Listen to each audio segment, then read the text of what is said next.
तो limit quantitative differentiability का सवाल है सीबीसी 2025 से। बहुत अच्छा मेथड बताने वाला हूं, ध्यान से सुनना कि कॉन्सेप्ट लगने वाला है कि sine of theta upon theta होता है 1 अगर ये जो थीटा है ये टेंड्स टू 0 होता है अगर। तो यहां पर भी कुछ वैसा ही हो रहा है कि यहां पर पूछा गया कि कॉन्टिन्यूअस है फंक्शन x बराबर 0 पर, x बराबर 0 पर तो ये है, लेकिन अगर कोई फंक्शन कॉन्टिन्यूअस है तो इसका मतलब होता है कि LHL बराबर RHL बराबर फंक्शन की वैल्यू जहां पर कॉन्टिन्यूटी चेक करते हैं।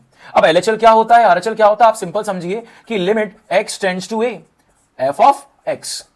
अब अगर यहां पर आप ध्यान से समझो, अगर यहां a माइनस h रखा, जैसे कि एग्जांपल रखो कि अगर a की वैल्यू है 2 तो लिमिट निकालनी है, लिमिट क्या होगी, फंक्शन की वैल्यू एट 1.9999 इज LHL।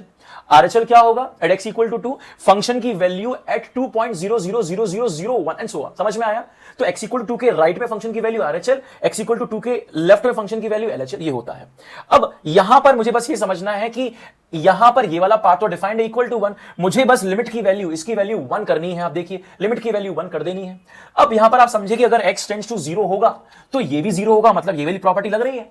तो इसका मतलब है यहां पर मैं ये बोल सकता हूं कि जब भी साइन थीटा बाय थीटा 1 होता है तो अपन एक काम कर सकते हैं कि साइन थीटा बराबर theta when theta tends to 0, बस। तो इसका मतलब है अगर मैं लिमिट लगाऊंगा यहां पर जब x टेंड्स टू 0 होगा तो ये क्या बन जाएगा दोस्तों, साइन ऑफ ax बन जाएगा ax, यानी कि ये बन जाएगा आपका साइन स्क्वायर था ना, तो यानी कि ax का स्क्वायर। सॉल्व करोगे दोस्तों तो ये बन जाएगा a स्क्वायर, और हम क्या बोल रहे हैं, लिमिट की जो वैल्यू आई है वो f ऑफ 0 के बराबर होगी, यानी कि a स्क्वायर बराबर 1 होगा, यानी कि a बराबर प्लस माइनस 1। ये हुआ शॉर्टकट। तो आई होप समझ में आया हो। ऐसी बहुत सारी वीडियोस के लिए चैनल को लाइक सब्सक्राइब कर लेना, क्योंकि जैसे ही आपका बोर्ड खत्म होगा वैसे ही हम मेंस और एडवांस की तैयारी को फिर से पूरे जोश के साथ करेंगे। जिंदाबाद, मिलते हैं अगली वीडियो में।